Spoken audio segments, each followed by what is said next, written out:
आज 18औं गणतन्त्र दिवस। देश विदेशमा रहनुहुने सम्पूर्ण नेपालीहरूमा गणतन्त्र दिवसको हार्दिक शुभकामना व्यक्त गर्न चाहन्छु।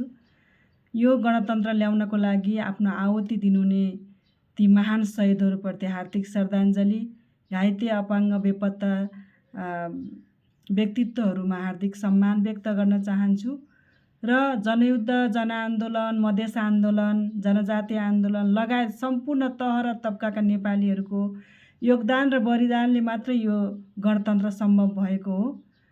त्यसैले गर्दा हामीले गणतन्त्रलाई यो नाबालिगबाट बालिग हुँदै गरेको गणतन्त्रलाई अझै बलियो मजबुत बनाउनको लागि केही महत्त्वपूर्ण कामहरू गर्न जरुरी छ। गणतन्त्रको मुख्य आधार भनेको सङ्घीयता, धर्मनिरपेक्षता, समानुपातिक सहभागिता र सार्वभौम सत्ता चाहिँ जनतामा निहित भन्ने कुराहरू यसका मुख्य आधारहरू हुन् भन्ने मलाई लाग्दछ। त्यसैले गर्दा सङ्घीयता र गणतन्त्र भनेको एक सिक्काको दुई पाटा हुन्।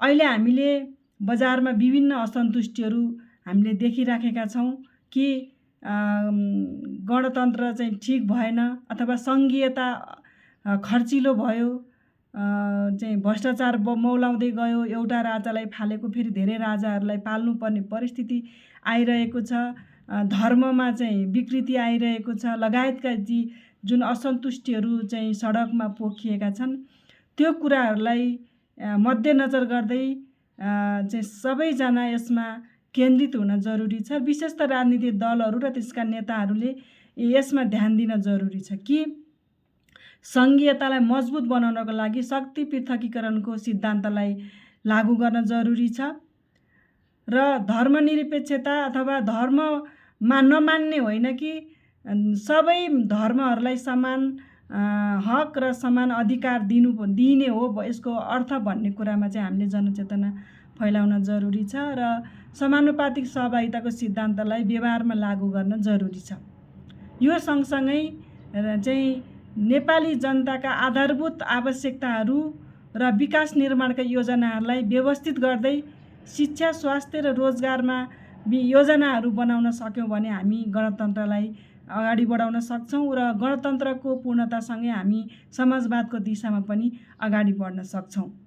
तर हामीले यो कुरालाई ध्यान दिन सकेनौँ भने हाम्रा यी असन्तुष्टिका स्वरहरू बढ्दै जाने र गणतन्त्र नै खतरामा पर्न सक्ने अवस्था पनि आउन सक्छ। त्यसैले म के भन्न चाहन्छु भने यो गणतन्त्र ल्याउनमा सबै नेपालीहरूको चाहिँ भूमिका छ र यसको दोष र गुण पनि हामीले लिन सक्नुपर्छ। दोषहरूलाई मेटाउँदै र गुणहरूलाई विकास गर्दै अगाडि बढ्न सक्यौँ भने पक्कै पनि हामी गणतन्त्रलाई व्यवस्थित ढङ्गले अगाडि बढाउन सक्छौँ भन्दै म अन्तमा आजको दिन एउटा ऐतिहासिक दिन हो। आज गणतन्त्र दिवस, ऐतिहासिक सगरमाथा दिवस र आजकै दिन नेपालमा 82-83 को बजेट भाषण पनि हुँदै गइरहेको छ। त्यो बजेट भाषण जनतामुखी रहन्, योजनामुखी रहोस्, न कि एउटा बाँडेर सबैतिर छिरेर चाहिँ परिणाममा केही आउने खालको बजेट नहोस् भन्दै अन्ततः फेरि शुभकामना दिन चाहन्छु। धन्यवाद, नमस्कार।